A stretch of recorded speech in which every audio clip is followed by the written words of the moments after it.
The following content is provided under a Creative Commons license. Your support will help MIT OpenCourseware continue to offer high-quality educational resources for free. To make a donation or view additional materials from hundreds of MIT courses, visit MIT OpenCourseware at ocw.mit.edu. One of the cutest little data structures that was ever invented, called a heap. And we're going to use the heap as an example implementation of a priority queue. And we'll also use heaps to build a sorting algorithm called heap sort that is very, very different from either insertion sort or merge sort. And it has some nice properties that neither insertion sort nor merge sort have. But what I want to do is get started with motivating the heap data structure, regardless of whether you're interested in sorting or not. So the notion of a priority queue, I think, makes intuitive sense to all of you. It's essentially a structure that implements a set S of elements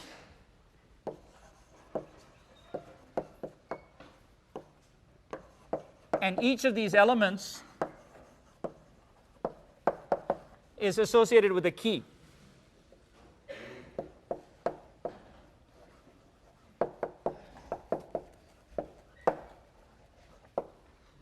And as you can imagine, a priority queue is something where you queue up for something, you want to buy something, you want to sell something, you have certain priorities assigned to you, and you want to pick the maximum priority or the min priority. You want to be able to delete it from the queue. You want to be able to insert things into this queue. You want to be able to change priorities in the queue. So all of these operations are interesting operations that should run fast, and for some definition of fast. Obviously, we are interested in the asymptotic complexity definition of fast. In that case, we'll be saying, does this operation run in order n time, order log n time, etc. So in general, I think for the next few lectures, you're going to see a specification of a data structure in terms of the operations that the data structure should perform. And those of you who have taken 6005, you'll see that it's basically an abstract data type that's associated with this, these operations. So it's the spec for the abstract data type. In 6005, you didn't really spend a lot of time on asymptotic complexity or the efficiency of operations on the abstract data type. Here in 006, we'll specify this ADT and specify the set of operations or methods in the ADT, and we'll talk about whether these are order n complexity or order n log n complexity, and compare and contrast different ADTs. So today's ADT is a heap. And so what is the set of operations that we'd like to perform on a priority queue? So we can use that to motivate the development of a heap. And those are insert SX. So you have a set of elements S, and you want to be able to insert element X into set S. You want to be able to do max of S, which is return the element of S with the largest key. And different from max of X, S rather, is extract max of S, which not only returns the element with the largest key, but also removes it from S. So this is, you have a queue, and the person in the queue was serviced, or the element in the queue was serviced and then removed from the queue. And finally, you can imagine changing the priority of a particular element X in the set S, and this priority, there's an associated key as we have up there with each element, and that key is, call it K, and increase key S, X k would increase the value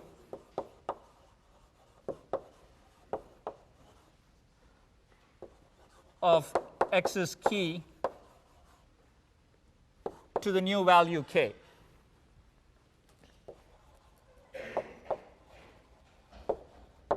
Right? And k could correspond to, it's just called increase. Most of the time, you're increasing the value in maybe a particular application. You could have certainly a decrease key, and you'd have to know what the previous value was. And it's just a matter of exactly what operation you want to perform. You could call it update or increment, whatever you like. I'm going to spend most of the time here talking about how you maintain a rep invariant of this data structure called the heap that allows you to do these operations in an efficient way. And we'll talk about what the efficiency is, and we'll try and analyze the efficiency of these algorithms that we put up. All right? So let's talk about a heap. A heap is an implementation of a priority queue. It's amazingly an array structure, except that you're visualizing this array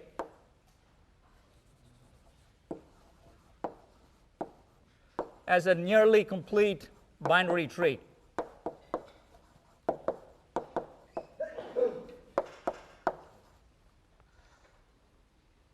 And so what does that mean exactly? Well, the best way to understand that is by looking at an example. We've got 10 here, so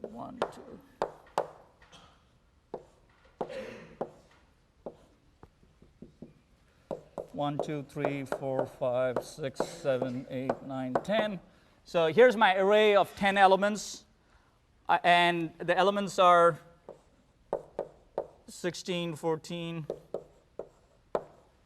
10, 8, 7. So some set of elements, they're in random order, clearly not sorted. And I'm looking at the indices, and I'm looking at the elements, and I'm going to visualize this as a nearly complete binary tree. It's not a full binary tree because I only have 10 elements in it, and it would have to have 15 elements to be a complete binary tree. And we want to be able to do the general case of an arbitrary size array, and so that's why we have a nearly complete here. So what does it mean to visualize this as a tree? Well, index 1 is the root of the tree, and that's an item with the value 16. And what I have are indices 2 and 3 are the children, and 4, 5, 6, and 7 are the children of 2 and 3, and 8, 9, and 10 are the children of 4 and 5 in this case. And so that's the picture you want to keep in your head for the rest of this lecture. Anytime you see an array, you say we're looking at the heap representation of the array, the picture on the right tells you what the heap looks like. And so I'm not going to fill in all of these, but I'll do a couple. So you have 10 here, and 8, 7, etc. So that's a heap structure. So what's nice about this heap structure is that you have a tree representation of an array, and that lets you do a bunch of interesting things. What do you get out of this visualization? Well, the root of the tree is the first element, corresponding to I equals 1.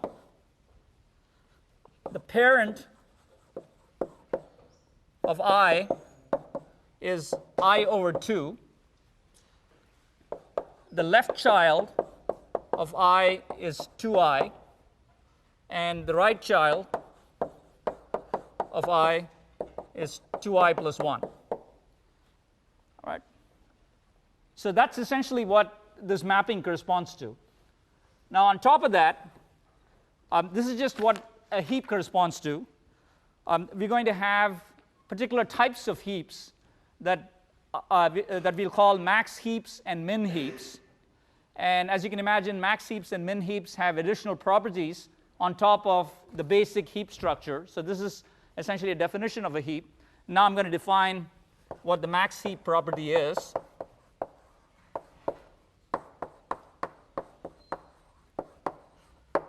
And the max heap property says that the key of a node is greater than or equal to the keys of its children.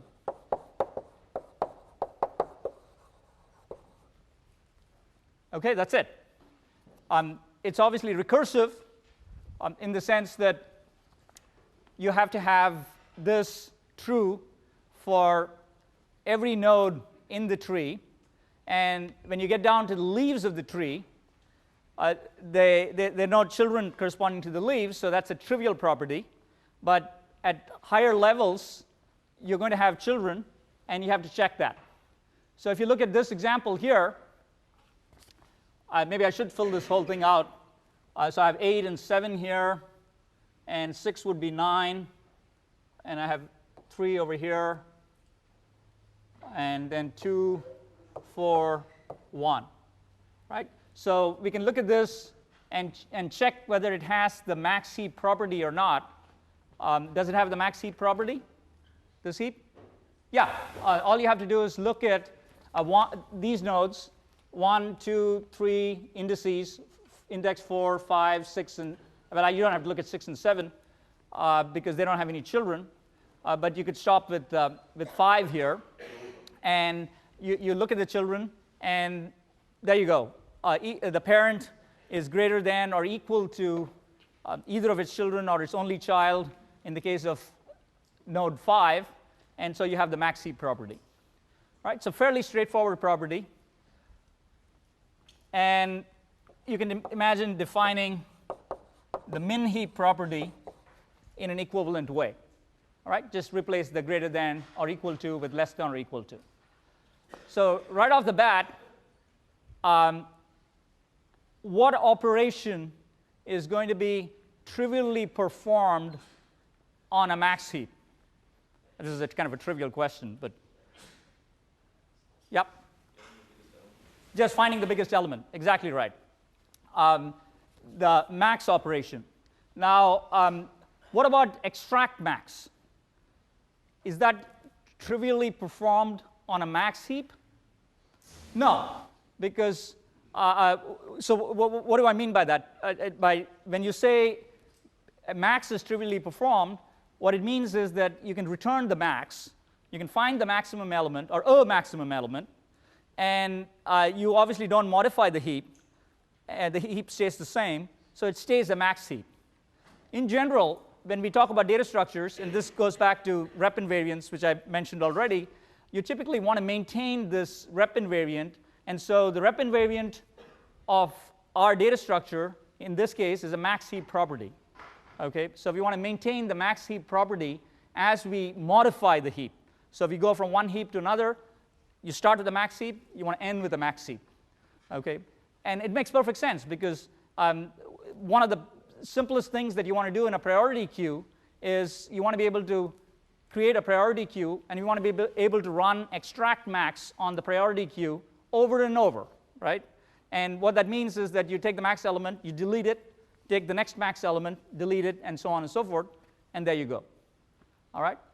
And it's a bit of a preview here, but you can imagine that if you did that, you would get a sorted list of elements in decreasing order, right? So you see the connection to sorting, because you could imagine that once we have this heap structure and we can maintain the max heap property, that we could continually run extract max on it, and if we could build extract max in an efficient way, we might have a fantastic sorting algorithm. All right? So the big question that really remains is how do we maintain the max heap property as we modify the heap? Okay? And how would you go? The other question, which I haven't answered, is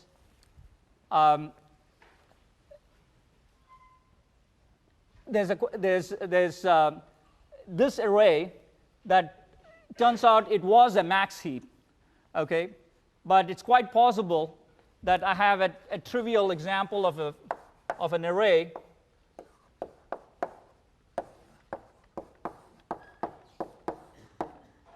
in fact, let me make this 1.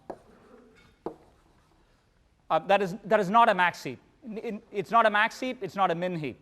It's neither, right? It's just a heap, okay? So if I just transform or visualize, I should say, this array as a heap, I don't have a max heap, I don't have a min heap. So if I were interested in sorting, and I am, there's another thing that's sort of missing here that we have to work on, which is how are we going to build a max heap out of an initially unsorted array, right? Which may or may not turn into a max heap. This trivially happened to be exactly the right thing because I picked it and it turned into a max heap just by visualizing it. But it's quite possible that you have arrays that are input to your sorting algorithm that look like that, right? Yep. Okay.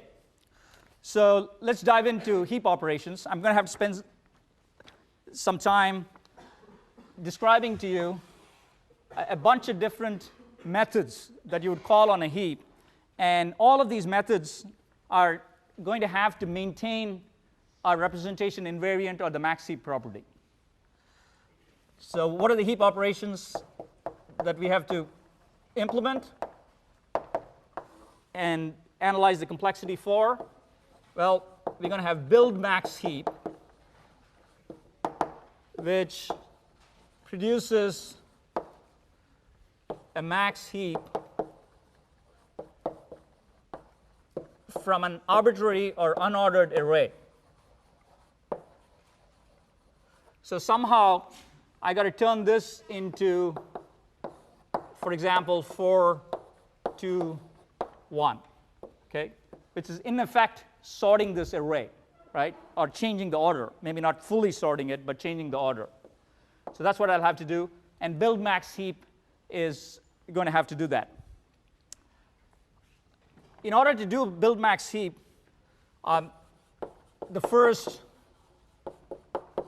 procedure that I'm going to describe to you is called max heapify, right?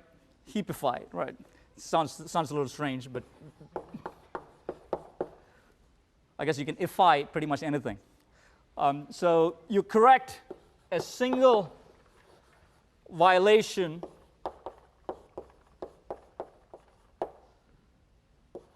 of the heap property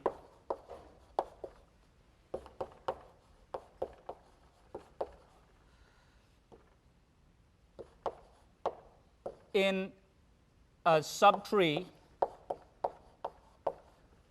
subtree's root, okay? And I'll explain what I mean by that in just a minute. So max heapify is the fundamental operation that we have to understand here, and we're going to use it over and over. What it does is take something that is not a heap, not a max heap. When I say not a heap from now on, pretend that I'm saying not a max heap. We're only going to be talking about max heaps for the rest of this lecture, okay? What max heapify does is take something that is not quite a max heap. It can't take anything arbitrary.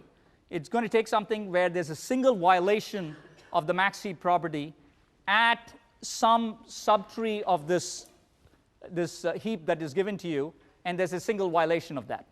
And it's going to fix that, okay? And we need to be able to do this recursively at different levels to go build a max heap from an unordered array. And then once you have that, you can do all sorts of things like insert and extract max and heap sort and so on and so forth. So let's take a look at max heapify using an example. I'm not going to write pseudocode for max heapify. I'll run through an example, and the pseudocode is in the notes.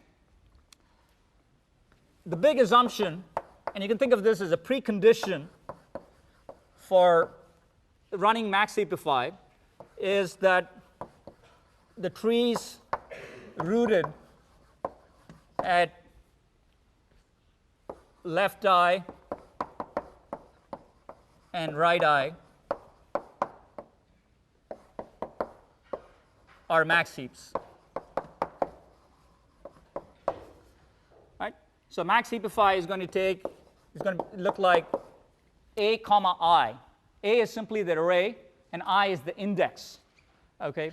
And a max heapify is willing to, you're allowed to crash and not do anything useful if this precondition is violated in max heapify. But if the precondition is true, then what you have to do is you have to return a max heap correcting this violation. All right? That's the contract. So let's take a look at an example. I think what I want to do is start over here.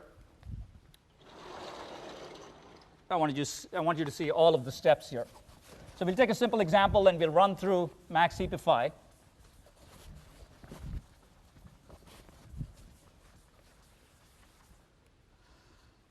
And let's take a look at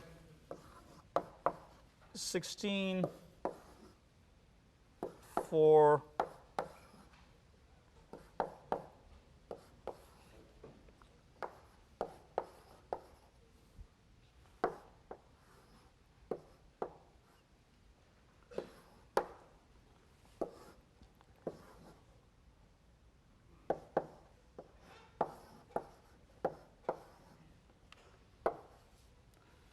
And I'm just going to draw the indices for this first example, and then I won't bother.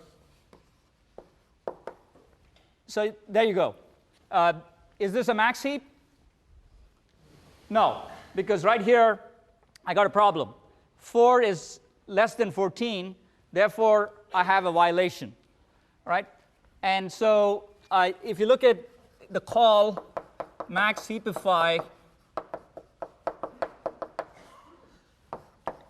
8, 2, this is an index 2, and all you have to do is to look at this subtree, and what you need to be satisfied in order to run max heapify is that the subtrees of node index 2, which is this 4 node, are max heaps. And if you go look below, you see that this is a max heap and that's a max heap.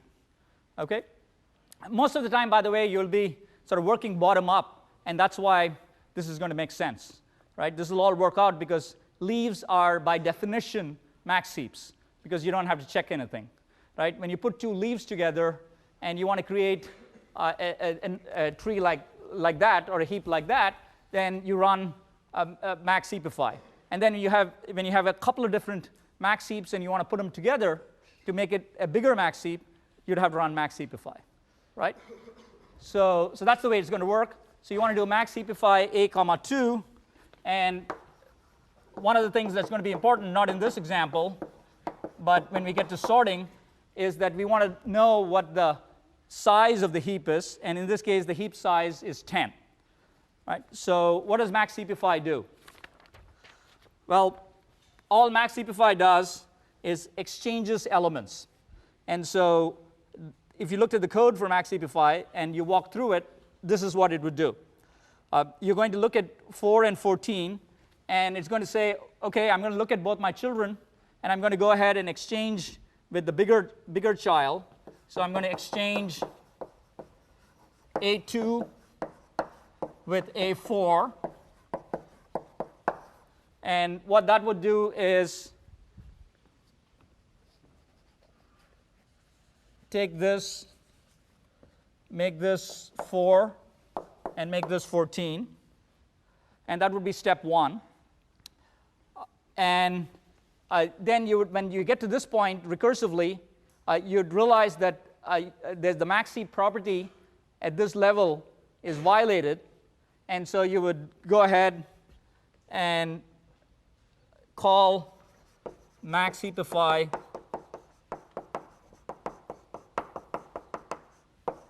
a comma 4. And when that happens, or that call happens, you're going to look at the two children corresponding to this little subtree there, and you're going to do the exchange. You're going to have 8 here and 4 here. So you would exchange A4 with A8. And now you're done, so there are no more calls. All right? So fairly straightforward. It's actually not any more complicated than this. There may be many steps. What might happen is that you'd have to go all the way down to the leaves, and in this case, you went a couple of steps, and then you got to stop, but obviously you could have a large heap, and it could take a bunch of time. So what is the complexity of max heapify? Anybody? Yeah, back there. Well, it seems like you could potentially, if the tree is totally upside down, you could potentially have to switch every node to make it order n. Every node to make it order n. Everybody, anybody agree? You have a different answer? Log n. Why? Why is it log n? Because I think, well, in the worst case scenario, all of your, like the worst case scenario, you'll have two n over 3 nodes on the left hand side and n over 3 on the right hand side. Right? It will be like skewed. Okay. Right? And so your recursive call will be for a key of n over 3 plus a constant. Yeah. And so you just keep calling that over and over again. So it'll be like t of n over 3. Well, t of n is less than or equal to t of n over t of 2n over 3 plus. So you're arguing that the solution to the recurrence gives you a logarithmic complexity. All right, not quite. There's an easier way of arguing this. Yeah, back there. So is there a log base to n a binary tree? That's right. In the worst case, you have to start at the root and do one swap for each level and go all the way from root to leaf. So That's right. So what is the complexity? log n. Log n. Great. Good. Excellent. Definitely worth the cushion. Whoa. Missed you by that much. All right. It's pretty soft, by the way. Right. Okay. So if I hit somebody, they get a cushion. Okay. All right. So that's exactly right. Thanks for that description. So first off, there's two important aspects to this argument. The first thing is that we're visualizing this as a nearly complete binary tree. Okay. It is not an unbalanced tree. All right. We'll talk about unbalanced trees and balanced trees in the next couple of lectures. But the visualization of a heap is a nearly complete binary tree. And in fact, if you had 15 elements, it'd be a perfect binary tree. Okay? So the good news is that the height of this visualization tree is bounded by log n. Okay? That's the good news. All right? And you want to exploit that good news by creating algorithms that go level by level. Right? If you can do that, you're going to have logarithmic complexity algorithms. All right? And so that was one aspect of it. The other aspect of it is the key assumption that we're making with respect to build max heap, that there was a single violation. All right? It is true that the answer that was given was order n, would be a problem. I could set it up so that's actually the right answer if I did not have this assumption. Where do I have that here? Assume that the trees rooted at left eye and right eye are max heaps. Okay? So maybe that's what you were thinking. But this is a key assumption. This is, going back, and I like making connections between classes. This is a precondition that makes the algorithm more efficient, makes the implementation easier.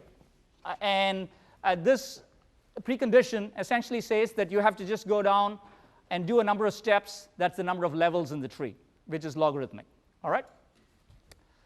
So that's the story here with max heapify. It's order log n in terms of complexity. That's the number of steps that you have. And it's a basic building block for all of the other algorithms that we look at for the rest of this lecture and in section tomorrow. Let's talk about how you would take max heapify and use it to do build max heap. So the first step, now let's say that we want to go and get a nice sorting algorithm. We don't like insertion sort, we don't like merge sort, we'd like to get a heap-based sorting algorithm. One of the things that we need to do, as I said, is to take an unordered array and turn it into a max heap, which is a non-trivial thing to do. And once we do that, we can do this extract max deal to sort the array. So the first step is we want to convert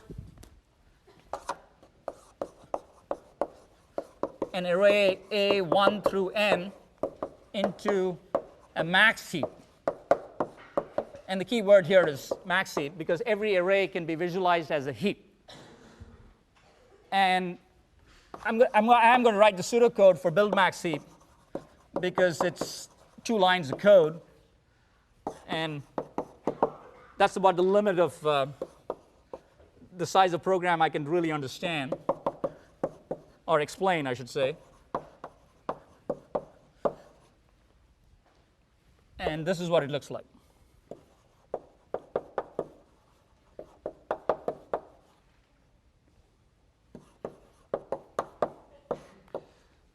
All right, that's it. Build max heap says go from I equals n by 2 down to 1, okay? Max heapify A of I. All right? So someone explained to me and why I can start with n over 2 and why I'm going down to 1. Yep, I saw you first. Yep. Leaves are good, good. So leaves are good. I'll let you go on for a second, in a second. Leaves are good because if you look at elements A of n over 2 plus 1 through n are all leaves. Okay? That's a good observation. All right? And this is true for any array. All right? Doesn't matter what n is. Doesn't have to be a power of 2 or 2 raised to n minus 1 or anything like that. So, and leaves are good because they automatically satisfy the max heap property. Continue. Okay, so after that, we start from next level up. Yep. And we keep dividing it. That's right. So as we go, work our way up the tree. Yep. So we get to the root. So when we reach an element, we know that everything below it has already been defined. That's exactly right. So beautiful. Won't hit anybody here. So that's it.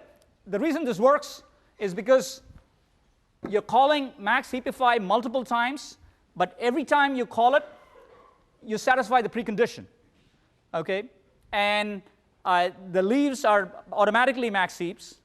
When you start with n over 2, you're going to see 2 leaves as your children for the n over 2 node, right? I mean, just pick an example here. N over 2 is A of 5, right? And so you're out here, right? And in this case, depending on the value of n, you may have either 2 children or just 1 child, and you have 1 child. But regardless of that, that's going to be a max heap because it's a leaf, right? And so you'll have 2 leaves, and you need to put them together.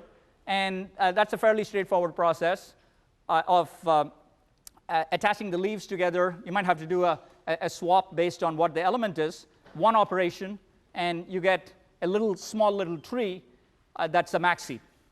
And then you do a bunch of other things that all work on leaves because n over 2 minus 1 is probably also going to have leaves as its children, given the large value of n. And there'll be a bunch of things where you work on these level 1 nodes, if you will, that all have leaves as children. And then you work on the level 2 nodes, and so on and so forth. And as I said before, you're working your way up, and you're only working with max heaps as your left child and your right child. All right? That makes sense? All right. So if you do that, and this is a fairly straightforward question, and if you do a straightforward analysis of this, what is the complexity of build max heap? Yep. Right, so that's order. order n log n. Okay. Now, this is through a simple analysis. Now, I'm going to give you a chance to tell me if you can do better than that or not in terms of analysis. Okay. So it's a subtle question. All right. It's a subtle question that I'm asking. I'm saying this is the algorithm. All right. I don't want you to change the algorithm, but I want you to change your analysis. Right. The analysis that you just did was you said I got theta n steps here because it's n by 2 steps. Looks like each of the steps is taking log n time. So that's n log n. And I was careful. I put big O here, okay, because that's an upper bound. So that's a valid answer, right? Can you do better? Can you do a better analysis? And I'll let you go first. Can you do a better analysis that somehow gives me a better complexity? I think you can bring it to n complexity. Okay, well, how?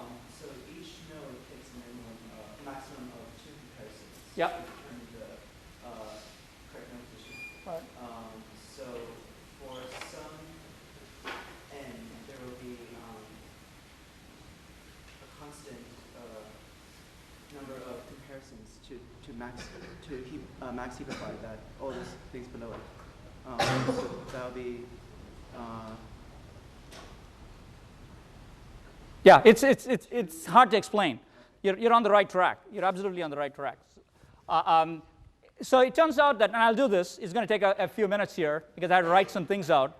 We got to sum up a bunch of an arithmetic series and so on. So it's a bit unfair to have to speak out the answer. But the correct answer, in fact, is that this is order n complexity. Okay, this algorithm that I put up here, if you do a careful analysis of it, you can get order n out of it.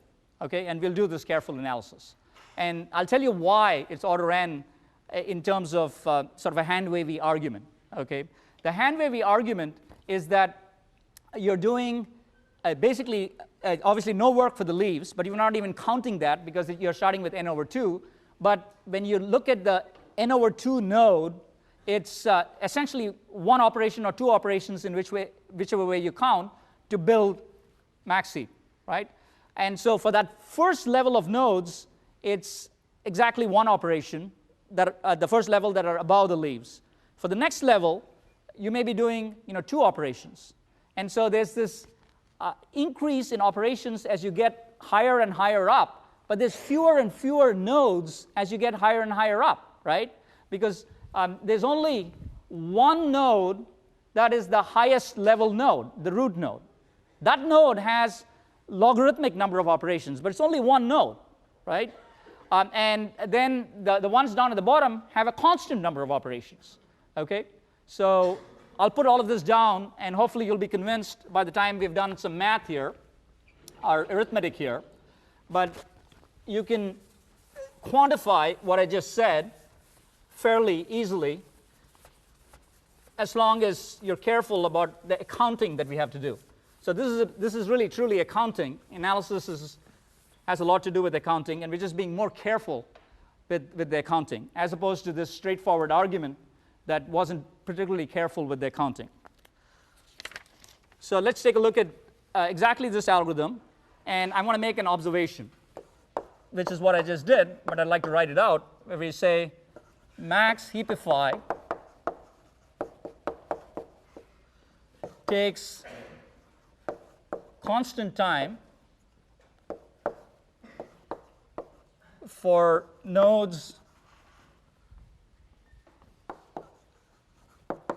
that are one level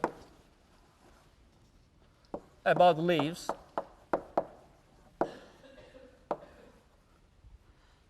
and in general, order L time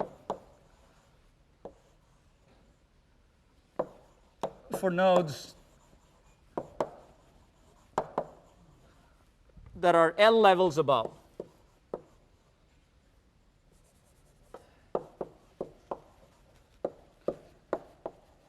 the leaves. Okay? That's observation number 1. Observation number 2 is that we have n over 4 nodes with give or take 1, depending on the value of n. I don't want to get hung up on floors and ceilings.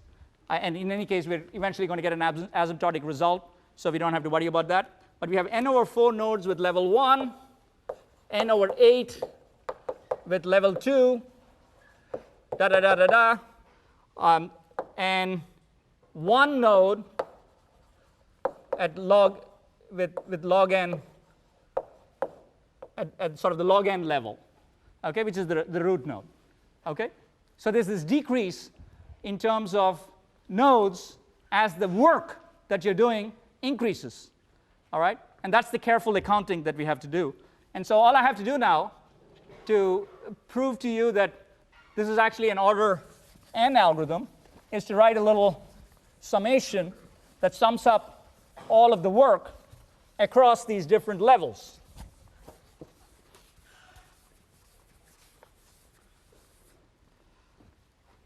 And so the total amount of work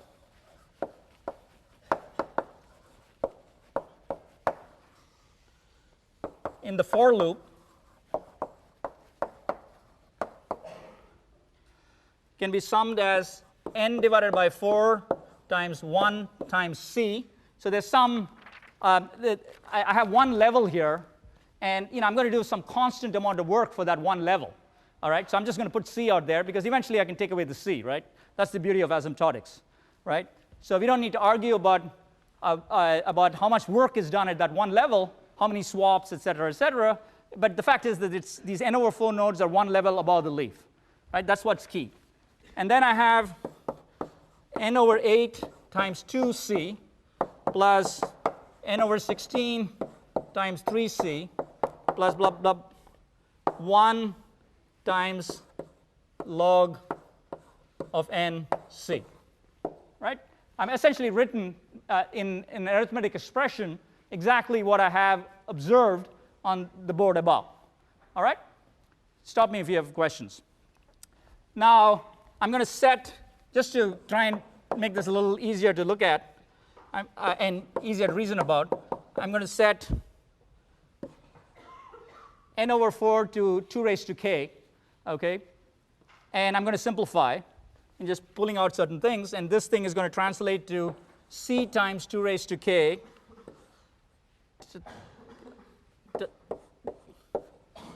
times 1 divided by 2 raised to 0, 2 divided by 2 raised to 1, 3 divided by 2 raised to 2, etc., k plus 1 divided by 2 raised to k. Okay? If that was confusing, raise your hand, but it's essentially identical given the substitution and sort of just applying the distributive law. All right? And the reason I did this is because I wanted you to see the arithmetic expression that's in here. Now, we do know that 2 raised to k is n over 4, of course. But if you look at this expression that's inside here, what is this expression? Anyone? Can you bound this expression? Someone? What the cushion?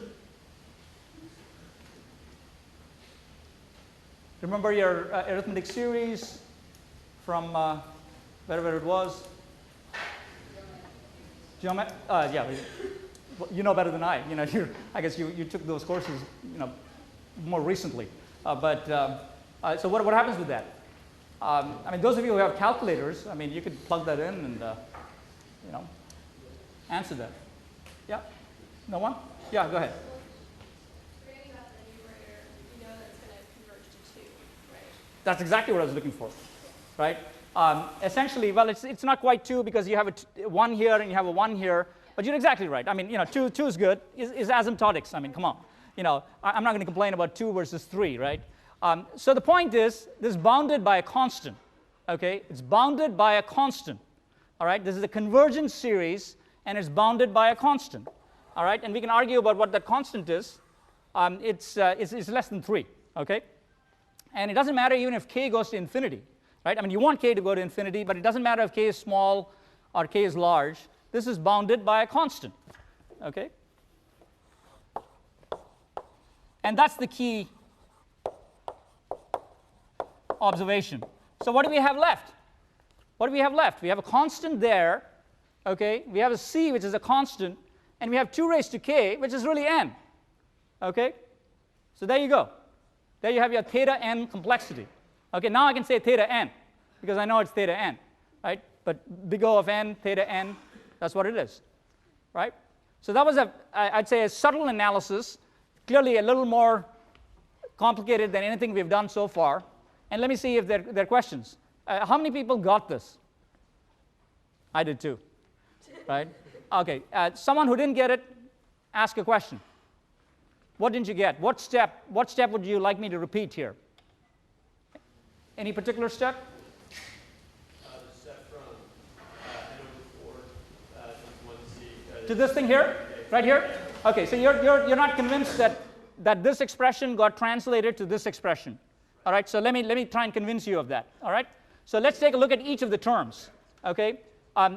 N by 4 is 2 raised to k. I'm just looking at this term and this term. Okay? N by 4 is 2 raised to k. Right? C is c. All right? And I just wrote 1 as 1 divided by 2 raised to 0, which is 1. Okay?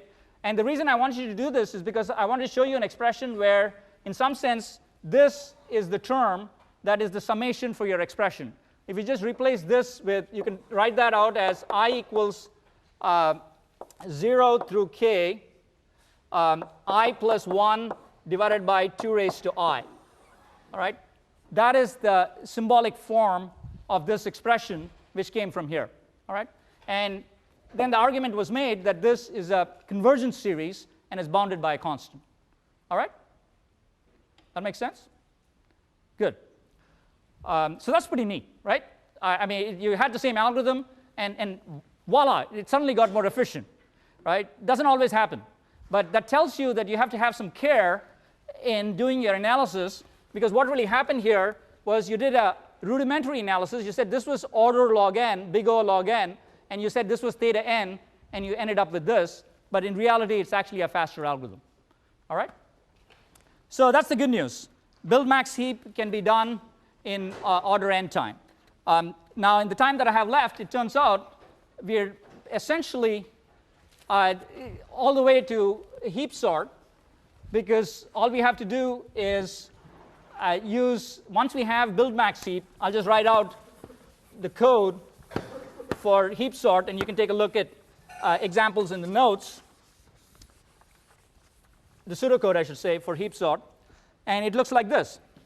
The first step that you do is you build max heap from the unordered array. Okay? Then you find the maximum element, A1. All of this I've said multiple times. Now the key step is you could do extract max, but one nice way of handling this is to swap the elements an with a1. Okay, and let me write this out and I'll explain exactly what that means. Now the maximum element is at the end of the array. Okay, when you do the swap. That's the one step that I'll have to spend another minute on. Now we discard node n from the heap simply by decrementing heap size. So the heap becomes n minus 1 in size from n in the first iteration. Now the new root, which after the swap may violate max heap, we'll call it the MHP, the max heap property, but the children are max heaps, because that's the one node that can possibly violate it. So what that means is we can run max heapify,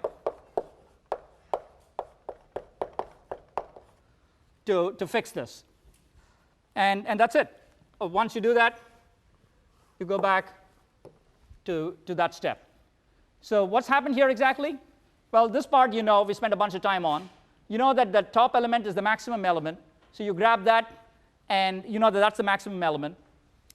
You don't want to just, one way of doing it is to use extract max.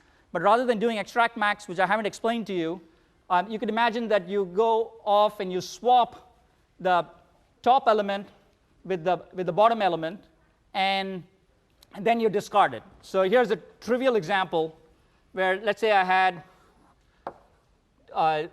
4, 2, and 1, which is the max heap. What would happen is you'd say, I'm going to take 4 and I'm going to swap it with 1. And so you have 1, 2, and 4. Now, 4 used to be A1, and that's the maximum element.